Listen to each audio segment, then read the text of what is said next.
ಅಮ್ಮ ಏನಿದೆಲ್ಲ? ಯಾಕೆ ಲಕ್ಕಿ ಅವರು ಇಷ್ಟೊಂದು ಕೋಪದಲ್ಲಿದ್ದಾರೆ? ಅದೇ ಸುಹಾಸ್, ನಾಳೆ ಪ್ರೆಸ್ ಮೀಟ್ ಇಟ್ಕೊಂಡಿದ್ದೀವಲ್ಲ, ಅದಕ್ಕೆ ಅವರು ಇಷ್ಟೊಂದು ಕೋಪ ಮಾಡ್ಕೊಂಡಿದ್ದಾರೆ. ಕೋಪದ ಪ್ರಶ್ನೆ ಅಲ್ಲ, ನನ್ನ ಲೈಫ್ ಪ್ರಶ್ನೆ. ಅದಕ್ಕೆ ನಾನೇ ಬಂದು ಕೇಳ್ತಾ ಇರೋದು. ಹೌದು, ನಿಮಗೆ ಈ ವಿಷಯ ಹೇಗೆ ಗೊತ್ತಾಯ್ತು? ಸುಹಾಸ್ ಫೋನ್ ಮಾಡಿ ಹೇಳಿದ್ರು.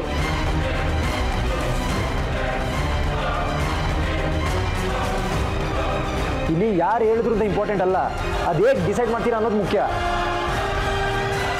ಅದು ಅಮ್ಮ, ಯಾವುದಕ್ಕೂ ವಿಷಯ ಅವ್ರಿಗೆ ಗೊತ್ತಿರಲಿ ಅಂಥೇಳಿ ನಾನೇ ಹೇಳಿದೆ. ಈ ವಿಷಯ ಎಲ್ಲ ಮೀಡಿಯಾ ಮುಂದೆ ರಿವೀಲ್ ಮಾಡಿದ್ರೆ ಏನಾಗುತ್ತೆ ಅಂತ ಗೊತ್ತಾಂಟಿ ನಿಮಗೆ? ಯೋಚನೆ ಮಾಡಿನೇ ನಿರ್ಧಾರ ತಗೊಂಡಿರೋದು. ಮೀಡಿಯಾದಲ್ಲಿ ಅವಳ ಬಗ್ಗೆ ಏನೇನು ಮಾತಾಡ್ತಿದ್ದಾರೆ ಅಂತ ನಿಮ್ಗೆ ಗೊತ್ತಾ? ಯಾರ್ಯಾರ ಫೋಟೋದ ಜೊತೆ ಇವಳ ಫೋಟೋನ ಎಡಿಟ್ ಮಾಡಿ ಸಂಬಂಧನ ಕಲ್ಪಿಸ್ತಾ ಇದ್ದಾರೆ. ಇದನ್ನೆಲ್ಲ ನೋಡಿಕೊಂಡು ಸುಮ್ಮನೆ ಇರೋದಕ್ಕಾಗತ್ತಾ? ನನ್ನ ಮಗಳು ಹೆಸರು ಮರ್ಯಾದೆ ಎಲ್ಲ ಹಾಳಾಗ್ತಿರ್ಬೇಕಾದ್ರೆ ಅದರಿಂದ ತಪ್ಪಿಸ್ಬೇಕಲ್ವಾ? ನನ್ನ ಪ್ಲೇಸಲ್ಲಿ ನೀವೇ ಇದ್ದಿದ್ರೆ ಏನು ಮಾಡ್ತಿದ್ರಿ ಹೇಳಿ, ಮಾತಾಡಿ. ಆಂಟಿ, ನಾನು ಹೇಳ್ತಾ ಇರೋದು ನಿಮ್ಗೆ ಅರ್ಥ ಆಗ್ತಾ ಇಲ್ಲ. ನನಗೆ ಅರ್ಥ ಆಗತ್ತೆ. ಇಲ್ಲ ಆಂಟಿ, ನಿಮಗೆ ಅರ್ಥ ಆಗ್ತಾ ಇಲ್ಲ. ಅರ್ಥ ಆಗಿದ್ದರೆ ಈ ಥರ ಮಾತಾಡ್ತಾ ಇರಲಿಲ್ಲ ನೀವು. ನಿಮ್ಮ ಮಗಳ ಬಗ್ಗೆ ಮಾತ್ರ ಯೋಚನೆ ಮಾಡ್ತಾ ಇದ್ದೀರಾ, ನನ್ನ ಬಗ್ಗೆ ಯೋಚನೆ ಮಾಡ್ತಾ ಇಲ್ಲ. ನೀವು ನನ್ನ ಲೈಫ್ ಬಗ್ಗೆ ಯೋಚನೆ ಮಾಡ್ತಾ ಇಲ್ಲ. ನನಗೆ ಎಂಗೇಜ್ಮೆಂಟ್ ಆಗಿರೋ ವಿಷಯ ಹೊರಗಡೆ ಗೊತ್ತಾದರೆ ಎಷ್ಟು ಪ್ರಾಬ್ಲಮ್ ಆಗುತ್ತೆ ಅಂತ ನಿಮ್ಗೆ ಗೊತ್ತಾ? ಏನು ಪ್ರಾಬ್ಲಮ್ಮು? ನಿಮಗೇನು ಪ್ರಾಬ್ಲಮ್ ಆಗುತ್ತೆ? ನಾನೇನು ತಪ್ಪಾಗಿ ಹೇಳ್ತಿಲ್ಲ. ನಮ್ಮ ಒಂದು ಎಂಗೇಜ್ಮೆಂಟ್ ಆಗಿರೋದು ನಿಮ್ಮ ಜೊತೆಲೇ ತಾನೇ, ಹಾಗಾಗಿ ನಾನು ನಿಮ್ಮ ಹೆಸರೇ ಹೇಳಬೇಕು. ಯಾರಾದರೂ ಹೀರೋಯಿನ್ ಮದುವೆ ಆಗ್ತಿದ್ದಾರೆ ಅಂದರೆ ಅವ್ರ ಇಮೇಜ್ ಡೌನ್ ಆಗುತ್ತೆ, ಅವ್ರಿಗೆ ಆಫರ್ಸ್ಗಳು ಕಮ್ಮಿ ಆಗುತ್ತೆ. ಅದಕ್ಕೆ ಅವಳು ತಲೆ ಕೆಡಿಸ್ಕೋಬೇಕು. ಅವಳೇ ಆರಾಮಾಗಿದ್ದಾಳೆ, ನೀವ್ಯಾಕೆ ತಲೆ ಕೆಡಿಸ್ಕೊಳ್ತಿದ್ದೀರಾ? ನೋಡಿ ಲಕ್ಕಿ, ಇದ್ರ ಬಗ್ಗೆ ನೀವು ಜಾಸ್ತಿ ತಲೆ ಕೆಡಿಸ್ಕೋಬೇಡಿ, ಆರಾಮಾಗಿರಿ. ಹೌದಾ? ಸರಿ ಬಿಡಿ, ನಿಮ್ಮ ಹತ್ರ ಮಾತಾಡಿ ಏನೂ ಯೂಸ್ ಇಲ್ಲ. ಸೋನಾಲಿ ಅವ್ರನ್ನ ಕರೀರಿ, ಅವ್ರ ಜೊತೆನೇ ಮಾತಾಡ್ತೀನಿ. ಒಂದು ನಿಮಿಷ ಲಕ್ಕಿ, ನನ್ನ ಮಾತು ಕೇಳಿ. ಇಲ್ಲ, ನನಗೆ ಅವ್ರ ಜೊತೆನೇ ಮಾತಾಡಬೇಕು. ಸೋನಾಲಿ ಅವರೇ, ಸೋನಾಲಿ ಅವರೇ, ಸೋನಾಲಿ ಅವರೇ, ಸೋನಾಲಿ ಅವರೇ.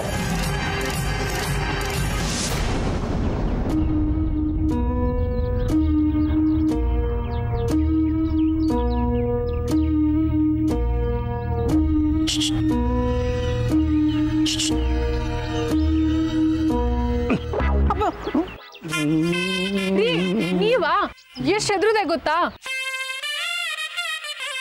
ಹೌದು, ಏನ್ ಯಜಮಾನ್ರು ಟಾಪ್ ಅಲ್ಲಿ ಕುತ್ಕೊಂಡಿದ್ದೀರಾ? ಏ ಪಿಂಕಿ, ಈ ಲೆವೆಲ್ ಕಂಪ್ಲೀಟ್ ಆಗಿ ನೆಕ್ಸ್ಟ್ ಲೆವೆಲ್ಗೆ ಹೋಗ್ಲಿ ನೋಡು, ಇನ್ನ ಟಾಪ್ ಅಲ್ಲಿ ಬರ್ತೀನಿ. ಹೌದೌದು, ನಿಜ ಜೀವನದಲ್ಲಿ ಆಟ ಆಡಿ ಟಾಪಲ್ಲಿ ಹೋಗೋಕ್ ಆಗ್ಲಿಲ್ಲ, ಅಟ್ಲೀಸ್ಟ್ ಮೊಬೈಲಲ್ಲಾದ್ರೂ ಗೇಮ್ ಮಾಡ್ಕೊಂಡು ಟಾಪಲ್ಲಿ ಹೋಗಿ. ಇದಕ್ಕಷ್ಟೇ ಲಾಯಕ್. Don't disturb me, get lost. ಆಯ್ತು, ಡಿಸ್ಟರ್ಬ್ ಮಾಡಲ್ಲ, ಆಟ ಆಡ್ಕೊಳ್ಳಿ. Get last.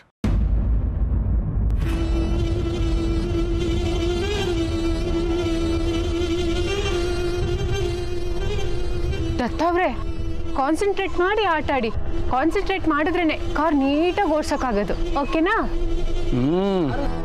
ಸ್ಪೀಡಲ್ಲಿ ಹೋಗ್ತಿದ್ಯಾ? Heavy speed. ಫುಲ್ ಸ್ಪೀಡಲ್ಲಿ ಹೋಗಿ.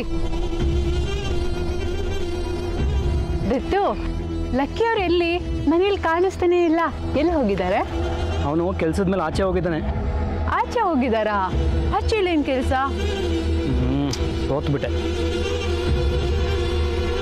ನನಗೇನು ಗೊತ್ತು, ಯಾವುದೋ ಕೆಲ್ಸದ ಮೇಲೆ ಹೊರಗೆ ಹೋಗಿರ್ಬೇಕು. ಅದೇ ಏನ್ ಕೆಲಸ ಅಂತ? ಲೀಗ್ ಮ್ಯಾಚ್ ಇನ್ನೇನು ಶುರು ಆಗುತ್ತಲ್ವಾ, ಅದಕ್ಕೆ ಟೀಮ್ ಮೀಟಿಂಗ್ ಹೋಗಿರ್ಬೇಕು. ಕಬಡ್ಡಿ ಲೀಗ್ ಸ್ಟಾರ್ಟ್ ಆಗುತ್ತಾ? ಆದರೆ ಟಿವಿಯಲ್ಲಿ ನ್ಯೂಸ್ ಏನು ತೋರಿಸೇ ಇಲ್ಲ. ಅವ್ರು ಇನ್ನೂ ಟಿ ವಿ ಅವ್ರಿಗೆ ಇನ್ಫಾರ್ಮ್ ಮಾಡಿಲ್ಲ ಅನ್ಸುತ್ತೆ. ಅದು ಸರಿ, ಲಕ್ಕಿ ಎಲ್ಲಿಗೆ ಹೋದ್ರೆ ನಿನಗೇನು? ನನಗೆ ಯಾಕೆ ತಲೆ ತಿಂತಿದ್ಯಾ? ಅಯ್ಯೋ, ನನಗೇನು ಇಲ್ಲ ರೀ. ಆದರೆ ನಾನೇ ಇವತ್ತು ನನ್ನ ಕೈಯಾರೆ ಅಡುಗೆ ಮಾಡಿದ್ದೀನಿ. ಎಲ್ಲರೂ ಊಟ ಮಾಡಲಿ ಅಂತ ಆಸೆ ಪಟ್ಟೆ. ಈಗ ಅವ್ರು ಹೊರಗಡೆ ಹೋದ್ರೆ ಊಟ ಮಾಡಿದ್ದೆಲ್ಲ ವೇಸ್ಟ್ ಆಗಲ್ವಾ? ಅಷ್ಟೇ ತಾನೇ. ನೀನು ಆಡೋದು ನೋಡಿದ್ರೆ ಯಾವುದೋ ಸೀರಿಯಸ್ ಮ್ಯಾಟ್ರು ಏನೋ ಆಗೋಗಿದೆ ಅನ್ಕೋಬಿಟ್ಟೆ ನಾನು. ಮತ್ತಿನ್ನೇನು ಇಲ್ಲದಿತ್ತು. ಊಟ ಮಿಕ್ಕಿದ್ರೆ ಅದನ್ನೆಲ್ಲ ಮತ್ತೆ ನಿಮ್ಮ ತಲೆಗೆ ಕಟ್ತೀನಿ. ಏನು ಬೇಕಾದ್ರೂ ಮಾಡ್ಕೋ ಪಿಂಕಿ, ನನಗೆ ಮಾತ್ರ ತಲೆ ತಿನ್ಬೇಡ. ಹೊರಡು. ಅದು ಹೋಗ್ಲಿ, ರಾತ್ರಿ ಆದ್ರೂ ಮನೆಗೆ ಬರ್ತಾರಾ? ನಿಂದು ಇದೊಳ್ಳೆ ಕಥೆ ಆಯ್ತಲ್ಲ, ನೀನು ಅಂತಲೇ ಯಾಕೆ ತಿಂತಿದ್ಯಾ? ನಿನ್ನ ಹತ್ರ ಲಕ್ಕಿ ನಂಬರ್ ಇದೆ ತಾನೆ, ಫೋನ್ ಮಾಡಿ ಅವನ್ನೇ ಕೇಳ್ಕೊ. ಹಲೋ, ಇನ್ನೂ ಏನಾದ್ರು ಇನ್ಫಾರ್ಮೇಷನ್ ಬೇಕಿತ್ತಾ? ಸಾಕಾ? ಬೇಡ ಬೇಡ, ನಾನು ಕೇಳಿದ್ದು ನೀವು ಹೇಳೋದೇ ಇಲ್ವಲ್ಲ, ಮತ್ತಿನ್ನೇನು ಕೇಳಿ? ಓ, ಸಂಪೂರ್ಣ ಮಾಹಿತಿ ಸಿಕ್ಕಿಲ್ವಾ ನಿಮಗೆ?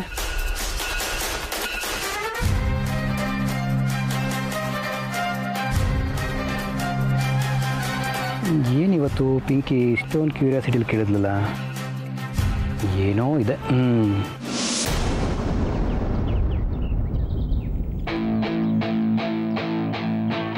ಹೇಳಿ ಮೇಡಮ್, ಏನಾಯ್ತು?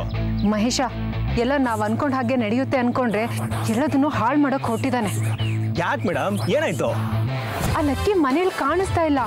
ಮೋಸ್ಟ್ಲಿ ಅವ್ನು ಪ್ರೆಸ್ ಮೀಟ್ ನಿಲ್ಸೋದಕ್ಕೆ ಹೋಗಿರ್ಬೇಕು. Why you take tension madam? ಆ ನನ್ನ ಮಗಂಗಷ್ಟೆಲ್ಲ ಧೈರ್ಯನೇ ಇಲ್ಲ. ಅವನ್ದೇನಿದ್ರು ಕಬಡ್ಡಿ ಕೊಟ್ಟಲ್ಲಿ ಮಾತ್ರ ಹಾರಾಡಕ್ಕಾಗೋದು. ಆದ್ರೆ ಈ ಸತ್ಯ ಅವನಿಗೆ ಆ ಚಾನ್ಸು ಕೊಟ್ಟಿಲ್ಲ. ಯಾಕೇಳಿ? ಯಾಕಂದ್ರೆ ಈ ಸತಿ ರೈಡ್ ಮಾಡ್ತಾ ಇರೋದು ಈ ಮಹೇಶ, ಅದಕ್ಕೆ. ಆದ್ರೂ ಮೇಡಮ್, ನಿಮ್ ಡೌಟ್ನ ಕ್ಲಿಯರ್ ಮಾಡ್ತೀನಿ. ವಿಷಯ ತಿಳ್ಕೊಂಡು ಇಮಿಡಿಯೇಟ್ ಆಗಿ ನಿಮ್ಗೆ ಕಾಲ್ ಮಾಡ್ತೀನಿ. ಸರಿ ಸರಿ, ಬೇಗ ಏನೋ ಒಂದು ಮಾಡು.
ಹಲೋ, ಹೌದಾ? ಯಾವಾಗ? ಏನಾಯ್ತು? ಛೇ, ಸರಿ ಸರಿ, ನನಗೆ ಕೇಳಿಸ್ತಾ ಇದೆ. ರಾತ್ರಿ ಹೊತ್ತಲ್ವಾ, ಜೋರಾಗಿ ಮಾತಾಡೋ ಹಾಗಿಲ್ಲ. ಸರಿ, ನಾನು ಬೆಳಗ್ಗೆ ಫೋನ್ ಮಾಡ್ತೀನಿ. ಓಕೆ.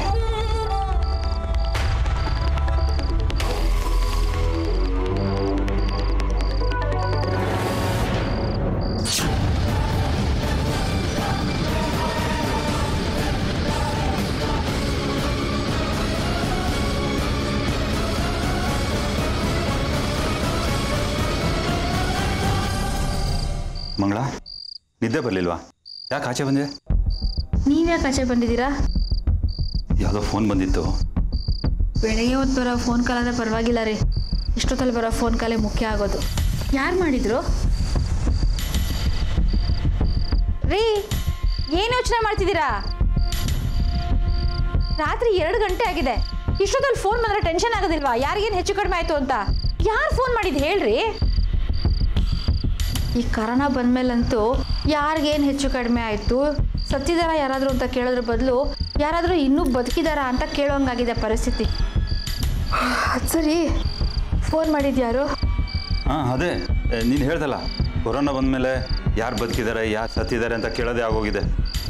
ನನ್ನ ಫ್ರೆಂಡ್ಗೆ ಕೊರೋನಾ ಪಾಸಿಟಿವು, ಅದಕ್ಕೆ ಫೋನ್ ಮಾಡಿ ಏನು ಮಾಡೋದು ಅಂತ ಕೇಳ್ತಾ ಇದ್ದ. ಅವ್ರು ಕರೋನಾ ಬಂದರೆ ನೀವೇನು ಮಾಡೋಕ್ಕಾಗತ್ತೆ? ಟ್ಯಾಬ್ಲೆಟ್ ತೊಗೋಬೇಕು. ಸ್ವಲ್ಪ ಸೀರಿಯಸ್ ಆಯಿತಾ, ಆಸ್ಪತ್ರೆಯಲ್ಲಿ ಹೋಗಿ ಅಡ್ಮಿಟ್ ಆಗಬೇಕು. ಅದಕ್ಕೆ ಹೇಳೋದು ಹುಷಾರಾಗಿರಬೇಕು ಅಂತ. ಎಲ್ಲ ಆದಮೇಲೆ ಯೋಚನೆ ಮಾಡಿದ್ರೆ ಏನು ಪ್ರಯೋಜನ? ಮೊದಲೇ ಎಚ್ಚೆತ್ಕೋಬೇಕಲ್ವಾ? ಬಡ್ಕೋತಾನೆ ಇರ್ತಾರೆ ಎಲ್ಲರೂ, ಮಾಸ್ಕ್ ಹಾಕ್ಕೊಳ್ಳಿ, ಡಿಸ್ಟೆನ್ಸಲ್ಲಿರಿ ಅಂತ. ಯಾರು ಹೇಳಿದ ಮಾತೇ ಕೇಳಲ್ಲ. ಇವಾಗ ಏನು ಮಾಡೋಕ್ಕಾಗತ್ತೆ ಹೇಳಿ? ಅದು ಸರಿ, ಇದನ್ನು ಮಾತಾಡೋಕ್ಕೆ ನೀವು ರೂಮಿಂದ ಎದ್ದು ಆಚೆ ಬರಬೇಕಾಗಿತ್ತಾ? ಅಲ್ಲೇ ಮಾತಾಡ್ಬೋದಾಗಿತ್ತಲ್ವಾ? ಅದು ನೀನು ಮಲಗಿದ್ದಲ್ಲ, ಅಲ್ಲೇ ಫೋನಲ್ಲಿ ಮಾತಾಡಿದ್ರೆ ನಿನ್ನ ನಿದ್ದೆ ಹಾಳಾಗುತ್ತೆ ಅಂತ ಆಚೆ ಬಂದೆ ಅಷ್ಟೇ. ಓಹೋ, ಮೊದಲನೇ ಸರ್ತಿ ಹೆಂಡತಿಗೆ ತೊಂದರೆ ಆಗುತ್ತೆ ಅಂತ ಯೋಚನೆ ಮಾಡ್ಬಿಟ್ಟಿದ್ದೀರಾ? ಫೋನ್ ಮಾಡಿದ್ದು ಯಾರು ಹೇಳಿ? ನನ್ನ ಫ್ರೆಂಡು. ನಿನಗೆ ಗೊತ್ತಿಲ್ಲ ಬಿಡು ಅವನು. ನಿಮ್ಮ ಎಲ್ಲ ಫ್ರೆಂಡ್ಸು ನನಗೆ ಗೊತ್ತು, ಎಲ್ಲಿದ್ದಾರೆ ಅಂತಲೂ ಗೊತ್ತು. ಫೋನ್ ಮಾಡಿದ್ದು ಯಾರು ಅಂತ ಹೇಳ್ರಿ. ಮಂಗಳ, ಅಂಗಡಿಯಲ್ಲಿ ಸಿಕ್ಕಾಬಟ್ಟೆ ಕೆಲಸ, ಮೈಕೈ ನೋವು. ಬೆಳಗ್ಗೆ 6 ಗಂಟೆಗೆ ಅಂಗಡಿ ಬಾಲ್ ತೆಗಿಬೇಕು. ಅದಕ್ಕೆ ನಾನು ಹೋಗಿ ಮಲಗ್ತೀನಿ, ನೀನು ಮಲಗು. ಸುಮ್ಮನೆ ತಲೆಹರಟೆ ಪ್ರಶ್ನೆಗಳು ಕೇಳಿ ನನ್ನ ನಿದ್ದೆ ಹಾಳು ಮಾಡಬೇಡ. ರೀ, ಇಷ್ಟೆಲ್ಲ ಮಾತಾಡೋದ್ರ ಬದಲು ನಿಮಗೆ ಯಾರು ಫೋನ್ ಮಾಡಿದ್ದು ಹೇಳಿದ್ರೆ ಆಗೋಗ್ತಾ ಇತ್ತಲ್ವಾ? ಏನೇ ನೀನು ಹೇಳಿದ್ದನ್ನ ಅರ್ಥ ಮಾಡ್ಕೊಳ್ಳೋದ? ನಾನ್ ಸ್ಟಾಪ್ ಮಾತಾಡ್ತಲೇ ಇರ್ತೀಯ. ಹೊರಗಡೆ ಹೋಗಿ ಸಂಪಾದನೆ ಮಾಡಿದ್ರೆ ಗೊತ್ತಾಗತ್ತೆ ಕಷ್ಟ ಏನು ಅಂತ. ನೀನ್ ಮನೆಯಲ್ಲೇ ಕೂತಿರ್ತೀಯಲ್ಲ, ಅದಕ್ಕೆ ಈ ಥರ ಎಲ್ಲ ಪುರಾಣ ಮಾತಾಡ್ತಿದ್ಯಾ. ಒಂದ್ಸರಿ ಹೇಳಿದ್ರೆ ಅರ್ಥ ಆಗಲ್ಲ ನಿನಗೆ. ನಾನು ಮಲ್ಕೋಬೇಕು, ತೊಂದರೆ ಕೊಡ್ಬೇಡ.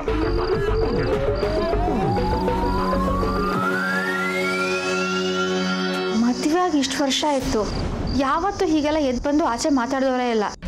ಏನಿದ್ರು ಎದುರುಗಡೆನೆ ಮಾತಾಡ್ತಾರೆ. ಇವತ್ತೇನು ಹೊಸ್ದಾಗಿ ಆಡ್ತಿದ್ದಾರಲ್ಲ.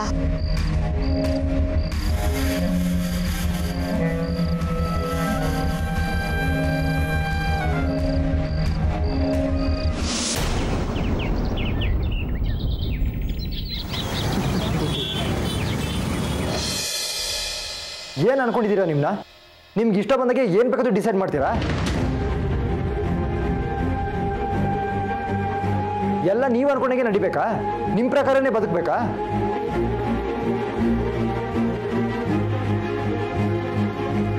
ನೋಡಿ, ಇನ್ನೊಬ್ರು ಮನಸ್ಸಲ್ಲಿ ಏನಿದೆ ಅಂತ ಅರ್ಥ ಮಾಡ್ಕೋಬೇಕಲ್ವಾ ನೀವು? ನೀವು ಮಾಡೋದಲ್ಲ ನಿಮಗೆ ಸರಿ ಅನ್ಸುತ್ತೆ. ನೀವು ಹೀರೋಯಿನ್ ಇರ್ಬೋದು, ಆದರೆ ದೇವರಲ್ಲ ನಿಮ್ಗೆ ಇಷ್ಟ ಬಂದಾಗ ನಡ್ಕೊಳ್ಳೋಕ್ಕೆ. ನಿಮ್ಗೆ ಅನ್ಸಿದ್ದು ಸರಿ ಅಂತ ಅನ್ಕೊಂಡ್ರೆ ಆಗಲ್ಲ, ಬೇರೆಯವ್ರಿಗೂ ಸರಿ ಅಂತ ಅನಿಸ್ಬೇಕು. ಅದರಿಂದ ಬೇರೆಯವ್ರಿಗೆ ಪ್ರಾಬ್ಲಮ್ ಆಗುತ್ತೆ ಅಂತ ಯೋಚನೆ ಮಾಡಿ ಆಮೇಲೆ ಡಿಸಿಷನ್ ತಗೋಬೇಕು. ಸರಿ, ನಿಮ್ಮ ವಿಷಯ ಇದ್ರೆ ಏನು ಬೇಕಾದ್ರೆ ಮಾಡ್ಕೊಳ್ಳಿ. ಇದರಲ್ಲಿ ನಾನು ಕೂಡ ಇನ್ವಾಲ್ವ್ ಆಗಿದ್ದೀನಿ. ನನ್ನ ಒಂದು ಮಾತು ಕೇಳಬೇಕಲ್ವಾ? ನನ್ನ ಒಂದು ಮಾತು ಕೇಳದೆ ಮೀಡಿಯಾ ಮುಂದೆ ಹೋಗಿ ನನ್ನ ಹೆಸರು ರಿವೀಲ್ ಮಾಡ್ತೀನಿ ಅಂತ ಪ್ಲಾನ್ ಮಾಡ್ಕೊಂಡಿದ್ದೀರಾ. ಅಂದರೆ ನನ್ನ ಡಿಸಿಷನ್ ಲೆಕ್ಕಕ್ಕಿಲ್ವಾ? ನಿಮ್ಗೆ ಇಷ್ಟ ಬಂದಾಗ ನಡ್ಕೋಬೋದಾ? ಇಲ್ಲ ಲಕ್ಕಿ, ನಿಮ್ಗೆ ಇನ್ಫಾರ್ಮ್ ಮಾಡದೆ ಏನು ಡಿಸಿಷನ್ ತಗೊಳ್ಳೋದು ಬೇಡ ಅಂತೇಳಿ ಅವಳು ಮುಂಚೆನೇ ಹೇಳಿದ್ಲು. ಆಮೇಲೆ ಮನ್ಸು ಬದಲಾಯಿಸ್ಕೊಬಿಟ್ರಿ ಅಲ್ವಾ?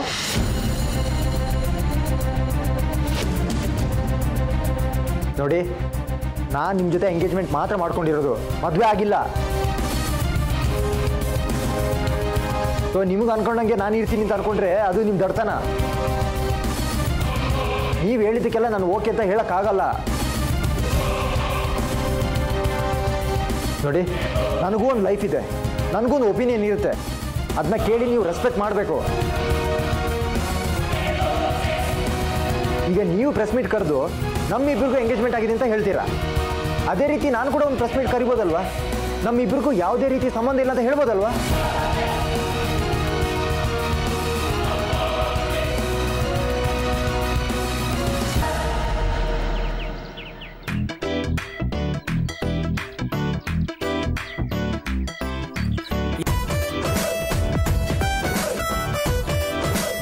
ಗಂಡ ಹೆಚ್ಚು ಫೋನ್. ಅಕ್ಕ ಕೇಳಿಸ್ಕೊಳ್ಳಿ, ಇಂಟ್ರೆಸ್ಟಿಂಗ್ ನ್ಯೂಸ್. ಗಂಡ ಹೆಚ್ಚು ಫೋನಲ್ಲಿ ಮಾತಾಡ್ತಿದ್ದ ಕಾರಣಕ್ಕೆ ಗಂಡನಿಗೆ ಪ್ರೇಯಸಿ ಇರ್ಬೋದು ಎನ್ನುವ ಅನುಮಾನ ಬಂದು ಗಂಡನಿಗೆ ವಿಚ್ಛೇದನ ಕೊಟ್ಟ ಹೆಂಡತಿ. ಇದೇನು ಸಂಬಂಧಕ್ಕೆ ಬೆಲೆನೇ ಇಲ್ವಾ? ಅಯ್ಯಯ್ಯೋ, ಕೇಳಿಸ್ಕೊಂಡ್ರ ಅಕ್ಕ? ಏನ್ ಹೇಳ್ಬೇಕು ಈ ಗಂಡ ಹೆಂಡತಿಗೆ ಅರ್ಥನೇ ಆಗಲ್ಲ ನೋಡಿ. ಅಲ್ಲ, ಗಂಡ ಹೆಂಡತಿ ಸಂಬಂಧ ಜನ್ಮ ಜನ್ಮಾಂತರದ್ದು ಅಂತ ಹೇಳ್ತಾರೆ. ಇವ್ರುಗಳು ನೋಡಿದ್ರೆ ಒಂದೇ ಒಂದು ಫೋನ್ ಕಾಲ್ಗೆ ಸಂಬಂಧನೇ ಹಾಳು ಮಾಡ್ಕೊಂಡ್ಬಿಟ್ರು. ಛೇ, ಬರೀ ಫೋನ್ ವಿಷಯಕ್ಕೆ ಸಂಬಂಧ ಹಾಳಾಯ್ತು ಅಂದ್ರೆ ಅದು ಸಂಬಂಧನೇ ಅಲ್ಲ, ಪರಿಚಯ ಇರ್ಬೇಕಷ್ಟೇ. ಇಲ್ಲಿ ಡಿವೋರ್ಸೇ ಆಗಿದೆ ಬಾವ. ಅವರಿಬ್ರು ಫ್ರೆಂಡ್ಸಾ, ಗಂಡ ಹೆಂಡತಿ. ಎಷ್ಟು ವರ್ಷದಿಂದ ಸಂಸಾರ ಮಾಡಿರ್ತಾರೆ ಹೇಳಿ? ಒಂದೊಳ್ಳೆ ಅಂಡರ್ಸ್ಟ್ಯಾಂಡಿಂಗ್ ಇರುತ್ತೆ. ಅಂಥದ್ರಲ್ಲಿ ಈ ಚಿಕ್ಕ ಫೋನ್ ಕಾಲ್ಗೆ ಡಿವೋರ್ಸ್ ತನಕ ಹೋಗ್ಬೇಕಿತ್ತಾ? ಬಹುಶಃ ಹೆಂಡತಿಗೆ ಅನುಮಾನ ಜಾಸ್ತಿ ಇರಬೇಕು. ಆ ಅನುಮಾನಕ್ಕೆ ಕಾರಣ ಏನು ಗೊತ್ತಾ? ಗಂಡಂಗೆ ಫೋನ್ ಬಂದಾಗ ಅವ್ನು ಹೇಗೆ ನಡ್ಕೊಳ್ತಾನೋ ಅದೇ. ಅಲ್ಲ ರೀ, ಹೆಂಡತಿಗೆ ಅನುಮಾನ ಬರಬಾರ್ದಾ? ಅದಕ್ಕೆ ಗಂಡ ಕಾರಣ ಆಗ್ಬಾರ್ದಾ? ಪ್ರೀತಿ ಇರೋ ಕಡೆ ಅನುಮಾನ ಯಾಕಿರ್ಬೇಕು? ಕೆಲವರು ಸಿನಿಮಾಗಳಲ್ಲಿ ಡೈಲಾಗ್ ಬರೀತಾರೆ, ಪ್ರೀತಿ ಇರೋ ಕಡೆ ಅನುಮಾನ ಜಾಸ್ತಿ ಅಂತ. ನನ್ನ ಪ್ರಕಾರ ಪ್ರೀತಿ ಇರೋ ಕಡೆ ಅನುಮಾನಕ್ಕೆ ಜಾಗ ಇರಲ್ಲ, ಅನುಮಾನ ಇರೋ ಕಡೆ ಪ್ರೀತಿ ಇರಲ್ಲ. ಎರಡು ಬೇರೆ ಬೇರೆ. ಸುಮ್ಮನೆ ಏನೇನೋ ಮಾತಾಡ್ಬೇಡ್ರಿ. ಪ್ರೀತಿ ಗೀತಿ ಅಂತೆಲ್ಲ ನೀವು ಹೋದ ದಾರಿಗೆ ಬಿಡಕ್ಕೆಲ್ಲ ಆಗಲ್ಲ. ಮನೇಲಿ ಎಷ್ಟೇ ಒಳ್ಳೆ ಅಡುಗೆ ಮಾಡಿದ್ರು ಹೋಟೆಲ್ಗೆ ಹೋಗಿ ದೋಸೆ ತಿನ್ನೋ ಬುದ್ಧಿನ ಬಿಡ್ತೀರಾ ನೀವು? ಇಲ್ಲ ತಾನೆ? ನಿಮ್ಮ ಮೇಲೆ ಅನುಮಾನ ಪಡಬಾರ್ದು ಅಂತ ನಾವು ಕೈ ಕಟ್ಕೊಂಡು ಸುಮ್ಮನೆ ಕೂತ್ಕೊಂಡಿದ್ರೆ ಬೇರೆ ಹೆಣ್ಮಕ್ಳು ಬಂದು ಬೆನ್ನಲ್ಲಿ ಎಷ್ಟು ಮಚ್ಚ ಇದೆ ಅಂತ ಎಣ್ಸ್ಕೊಂಡು ಕೂತಿರ್ತಾರೆ ಅಷ್ಟೇ. ಏಯ್, ಇಷ್ಟೆಲ್ಲ ಮಾತಾಡೋದನ್ನ ಯಾರೇ ಕಲ್ಸಿದ್ದು ನಿನಗೆ? ನ್ಯೂಸ್ ಪೇಪರು ಟಿವಿ ಎಲ್ಲ ನೋಡಲ್ವಾ, ಹಾಗಾಗಿ ಕಲ್ತ್ಕೊಂಡೆ. ಎಲ್ಲೋ ಯಾರ್ದೋ ಮನೆಯಲ್ಲೋ ಏನೋ ನಡೆಯುತ್ತೆ, ಹಾಗಂತ ಎಲ್ಲಾರ ಮನೇಲೂ ಅದೇ ನಡೆಯಲ್ಲ.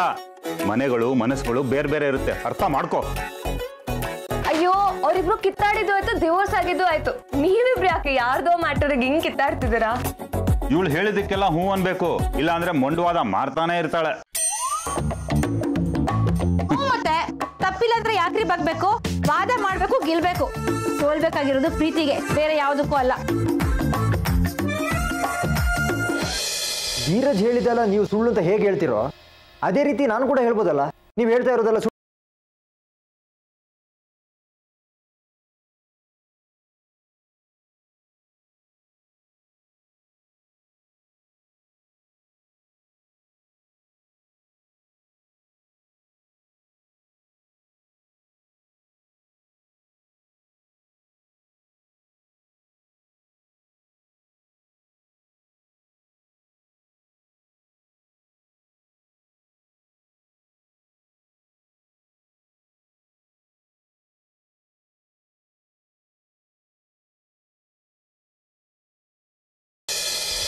ಮಾ, ಈಗ ಒಂದನ್ನು ಮಾತಾಡ್ಸೋದು ಬೇಡ. ಈ ಪರಿಸ್ಥಿತಿನಲ್ಲಿ ಅವಳನ್ನ ಮಾತಾಡ್ಸೋದು ಚೆನ್ನಾಗಿರಲ್ಲ. ಅವಳ ಮನಸ್ಸು ಸರಿ ಹೋದ್ಮೇಲೆ ಅವಳೇ ಬಂದು ಮಾತಾಡ್ತಾಳೆ. ಒಂದು ಈ ಪರಿಸ್ಥಿತಿಲಿರೋದನ್ನ ನನ್ನ ಕೈಯಲ್ಲಿ ನೋಡೋಕ್ಕಾಗ್ತಿಲ್ಲ. ತುಂಬ ಕಷ್ಟ ಆಗ್ತಿದೆ ಕಣೋ. ನನಗೂ ಕಷ್ಟ ಆಗ್ತಿದೆ, ಬಟ್ ಏನು ಮಾಡೋದು? ಇದ್ರಲ್ಲಿ ನಮ್ಮದು ತಪ್ಪಿದೆ ಅಲ್ವಾ? ನಾವು ಯಾಕೆ ಇಷ್ಟೆಲ್ಲ ಮಾಡಿದ್ವಿ ಅಂತ ಲಕ್ಕಿನೂ ಅರ್ಥ ಮಾಡ್ಕೋಬೇಕಲ್ವಾ? ಅರ್ಥ ಮಾಡ್ಕೊಳ್ಳೋ ಮನಸ್ಥಿತಿಯಲ್ಲಿ ಅವರಿಲ್ಲ, ತಿಳಿಸೇಳೋ ಪರಿಸ್ಥಿತಿಯಲ್ಲಿ ನಾವಿಲ್ಲ. ಎಲ್ಲ ಆಗಿದ್ದು ನಿನ್ನಿಂದನೇ. ಈ ವಿಷಯನ ಲಕ್ಕಿಗೆ ಕೇಳೋಕೋದೆ? ಮಾ, ಲಕ್ಕಿಗೂ ಗೊತ್ತಿಲ್ಲದೆ ನಾವು ಮುಂದುವರಿಯೋದು ಬೇಡ ಅಂತ ಅನ್ನಿಸ್ತು, ಅದಕ್ಕೆ ಹೇಳಿದೆ ಅಷ್ಟೇ. ಪ್ರೆಸ್ ಮೀಟ್ ಮಾಡ್ತೀವಿ ಅಂತ ಹೇಳಿದ್ದಕ್ಕೆ ಇಷ್ಟೊಂದೆಲ್ಲ ಕೋಪ ಮಾಡಿಕೊಂಡ್ರು ರಾಧಾ ಅಂತ ಆಯಿತು. ಇನ್ನು ಪ್ರೆಸ್ ಮೀಟ್ ಏನಾದರೂ ಮಾಡಿದ್ದಿದ್ರೆ ಏನಾಗೋದು ಅಂತ ಯೋಚನೆ ಮಾಡಿದ್ಯಾ? ನನಗೆ ಮಾಡಿರಲಿಲ್ಲ ಅಂದಿದ್ರೆ ಲಕ್ಕಿ ಸೋನಲ್ಲಿ ಸಂಬಂಧನೇ ಹಾಳಾಗೋಗ್ತಾ ಇತ್ತು. ನಾಳೆ ನಮ್ಮ ಮರ್ಯಾದೆನೇ ಹೋಗ್ತಾ ಇತ್ತಲ್ವಾ?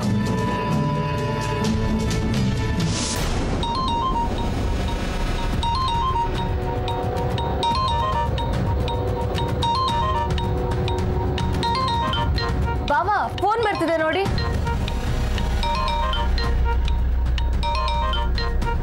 ಅವ್ರು ಕಾಫಿ ಕುಡಿತಿದ್ದಾರೆ ಕಣೆ, ನೀನೇ ಮಾತಾಡು.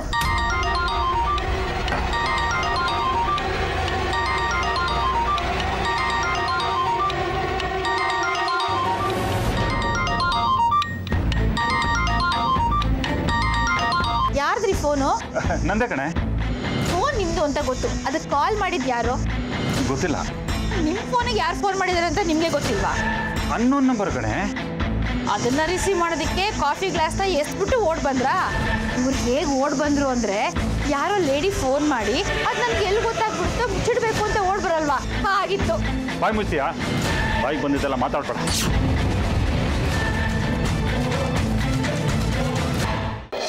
ನೀವಿವಾಗ ಆಡೋದು ನೋಡ್ತಾ ಇದ್ರೆ ನಿಜವಾಗ್ಲೂ ಅನುಮಾನ ಬರ್ತಾ ಇದೆ. ಅಲ್ಲ ರೀ, ಫೋನ್ ರಿಸೀವ್ ಮಾಡಬೇಕು ಅಂತ ಅಷ್ಟು ಅರ್ಜೆಂಟಾಗಿ ಓಡ್ ಬಂದ್ರಿ, ಇವಾಗ ಯಾಕೆ ಕಟ್ ಮಾಡಿ ಸುಮ್ಮನೆ ಇಟ್ಕೊಂಡಿದ್ದೀರಾ?